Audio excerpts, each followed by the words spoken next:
On est en octobre, youhou! Mais on est en t-shirt, il fait chaud. Mais est-ce que vous savez où est-ce qu'on peut se rafraîchir? Sur le Carlite. Le Carlite. Il faut que je vous en parle en fait. Le plus haut sommet des Pyrénées-Orientales.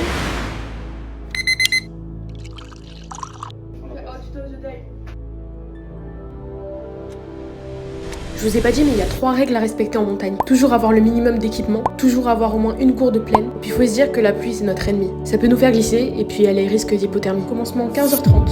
Les 4 premières heures ont été super faciles. Franchement, on a vu des paysages somptueux, c'était vraiment trop bien.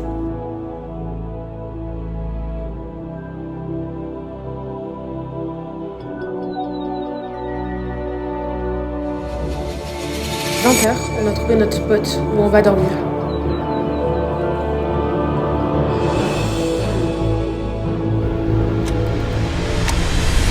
Plot twist, 21h. Comment ça roulait les sacs de couchage? Comment ça roulait les sacs de couchage? Il a commencé à pleuvoir. Bon, un petit peu, mais on a commencé à paniquer très rapidement. Donc on va marcher jusqu'à ce que la pluie s'estompe ou qu'on trouve un abri. Un des deux. J'ai pas l'impression que le temps est avec nous et que bon. Les gars, ça se calme. Vas-y, attends, enculé, t'es le seul à voir que ça se calme.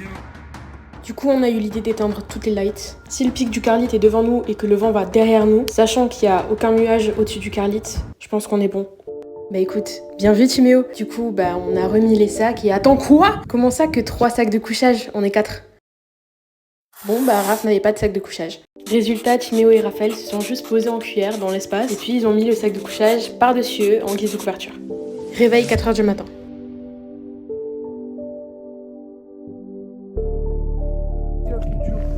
Tout à l'heure, dès le réveil, là, on a commencé à pousser là. Waouh.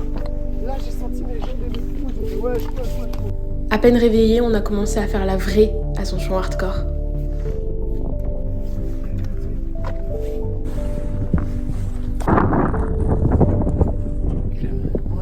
Fais-le pour la toile de tout à l'heure.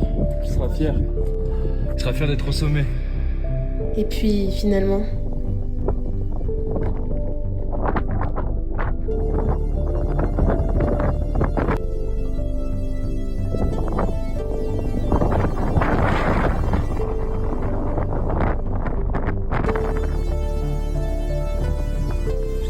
Puis c'est ça la vie. Je vais pas vous dire que c'est de monter une montagne, mais c'est au moins de se surpasser et d'avoir la hargne. Puis c'est beau ce qu'on a fait, on y a mis de la patience, de l'acharnement, et putain les gars, il y a plus d'eau pour redescendre. Il a commencé à y avoir de la brume, on s'est vite décidé à descendre. Et puis rapidement...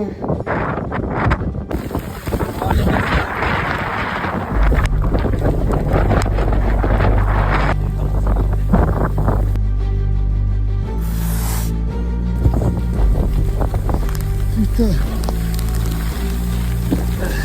C'est des grilles. Vous connaissez Carlos Santiago Exteberria? C'est un randonneur, mort sur le Carlite. Un peu avant nous d'ailleurs. Se desplazó el Grain de Voltaña en helicóptero de Velázquez, también el médico del municipal Montañero tras su era de regular nacionalidad traslado francesa. hasta el Hasta allí se helipuerto de desplazaron los Voltaña. equipos También del se hizo Grain, lo propio con helicópteros su y compañero sanitarios Camilo del Montañero. 061. Pero Comment cet homme qui était habitué, qui connaissait toute la montagne, a pu réussir à mourir sans conditions météorologiques désastreuses, alors que nous on avait la grêle.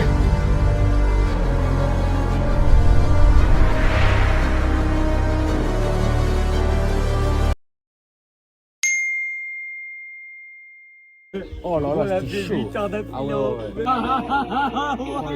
Faire les gars.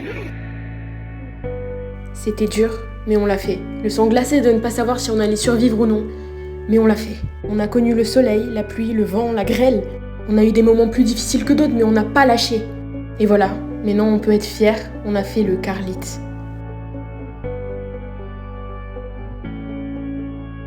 Et maintenant on a encore plus la hargne de faire plus.